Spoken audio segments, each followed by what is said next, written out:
Quantes històries he escoltat al llarg de la meva vida? Històries populars que s'han transmès de generació en generació. Un dia se me va acudir escriure-les, per a que no se m'olvidasen, per a que no se vos olvidasen. Aquí en teniu una. Sabeu què és una rondalla? Una rondalla és un conte popular. Un xicotet poble d'un gran escritor situat a la província d'Alacant, a la comarca d'Alcoià. Mora València. Així en teniu una, la història d'un mig pollastre. El mig pollastre és persistent perquè no s'arredra i ho intenta sempre.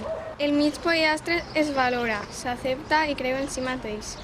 Ni el riu, ni la rabosa, ni la massa poden detindre'l. Se'ls empassa i els afronta. Amb un mig pollastre em vaig casar i d'un príncep em vaig enamorar. Troms i llamps, estira i estira. Pum, el mig pollastre es va convertir en un príncep garredíssim. La princesa confirma el sí que li va donar al mig pollastre. Un mig pollastre o un príncep. Tant se val. No tot és com creus. La princesa, és clar, es va alegrar moltíssim del fabulós canvi i visqueren molts anys de plena felicitat.